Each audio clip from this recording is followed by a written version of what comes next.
Yeah, a rocket right next to a stadium, that's pretty unrealistic. Hi, this is Tyler Frater, former college football star, and this is The Breakdown.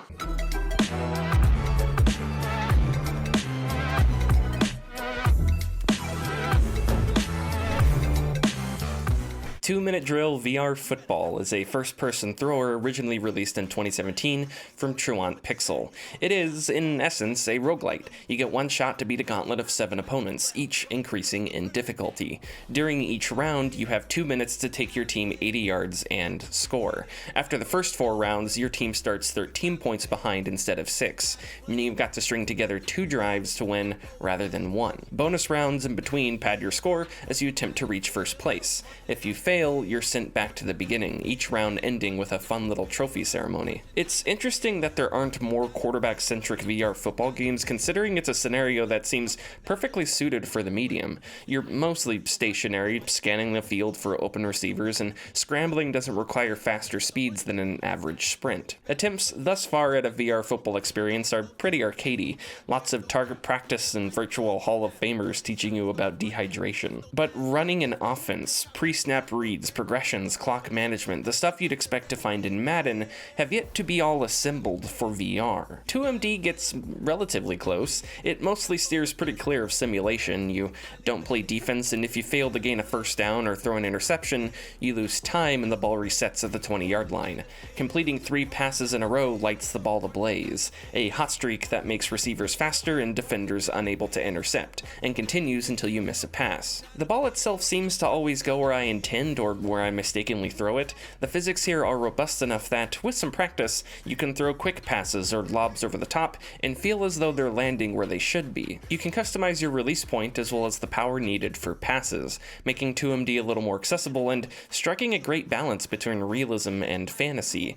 2MD gives me the feeling I'm actually and accurately throwing at high speeds and long distances I'd never be able to in real life. As you can probably tell, 2MD plays into its outwardly silly nature, taking the theme in stride. Team names include the shirts, skins, and unicorns. Stadiums have giant dragons explode onto the scene when you score, and your AI companions mercilessly pile into each other both during and after plays. In the original 2017 version, you played against bouncing, tackling dummies that tripped and fell over each other. Updated versions for the Quest and PC, releasing in 2020, turn those tackling dummies into inelegant, hilarious football robots. And the updated PC version, 2MD VR Football Evolution, those robots explode when they hit each other, and the series even got post-apocalyptic lore. But contrary to all that, your attempts to run the gauntlet don't have to be full of random routes and throws. You can legitimately utilize actual offensive concepts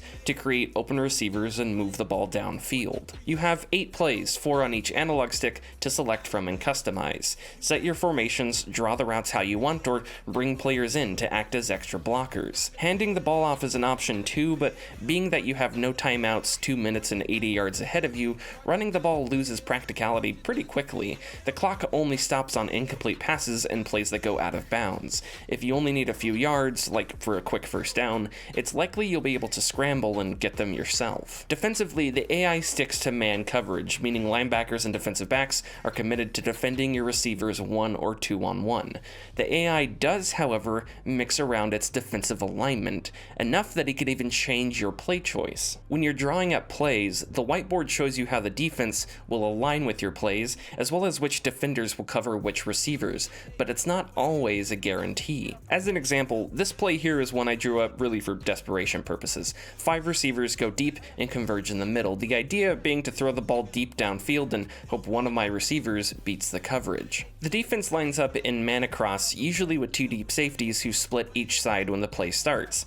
Occasionally, though, the AI takes one of those safeties, moves it elsewhere, and leaves only 1 safety deep. A 1 safety look against my desperation Hail Mary leaves this wide receiver open at the beginning of the play, since their defender is over the top and won't get help from the inside, giving me a great option for a 15-plus yard gain. There's an excellent element of chance here, not just in defensive alignments and how you react, but also how well your AI teammates and opponents play. Sometimes receivers are wide open, other times they'll be stuck in tough coverage. Sometimes the AI runs effective routes, other times they seem pretty hapless. The AI is inconsistent, but it's an inconsistency that results in players feeling alive and imperfect. They err just like humans. Drives become a mix of user performance, how well you throw the ball, and randomness that mirrors the reality of a sport played by a bunch of humans. But as challenging as that can be, there are times this fallibility tips into pure ridiculousness. Hits that would no doubt be considered pass interference, or AI teammates lacking any serious situational awareness. Because you only have 2 minutes, and because the clock stops when a play goes out of bounds, it's a good idea to create routes that lean toward the boundary. This way, you're aiming to end plays with a clock stoppage rather than the clock running. Stopping the clock not only saves time, but allows you to sit at the line of scrimmage and choose which plays you want to run without the fear of draining too much time. But giving the AI a route toward the boundary is only part of the solution. If you throw the ball in the wrong spot, your receiver may stop, come back toward the ball, or turn directly upfield, all outcomes that leave the clock running. Once you do get your receiver to run toward the boundary, then you've got to hope they finish the play there rather than getting tackled in bounds. In some ways, this is compensated by always knowing what defense you're going up against. Sure, there may be some alignment surprises, but the defense sticks to man coverage, which becomes easy to take advantage of. For instance, this play here is what I would consider a pick play, if not at least a bastardized version of a pick play. Pick plays are, essentially, when one or more receivers run a route meant to obstruct the path of a defender. This is a famous, or infamous, example of a pick play from the 2017 College Football National Championship game. One receiver takes out his defender, obstructing his teammate's defender, and the other receiver is left open for a quick score. Because the whiteboard shows you which defenders will cover which receivers, I placed 3 receivers near the line of scrimmage and 1 in the back. These 3 receivers create loads of traffic, while the target receiver escapes the opposite direction, toward the boundary, hopefully with their defender caught up in the mess. Is it cheesy? Yes. Is it effective? Absolutely. So effective, in fact, that it kind of breaks the game. Before drawing up my super pick play, I had yet to make it through all 7 teams and was experimenting with all sorts of different plays and schemes. But as soon as I had my pick play fine-tuned, making it to the deeper rounds became much easier. If defenders passed off assignments or switched to zone defense, the pick play would become far less useful, even obsolete. But still, from a game with exploding robots, being able to use that level of offensive depth is a lot of fun, and successful plays still depend on your ability to place the ball in the right spot. As what often happens when I play a VR game, I can't help but wonder what else is possible, if there's anything left on the table. 2MD is good in its own right and scratched an itch I didn't even know I had. With the added dimension of VR though, 2MD goes from a silly robot football game to a game that got me moving, thinking, and extrapolating. In VR, suddenly, which hand I throw with really matters.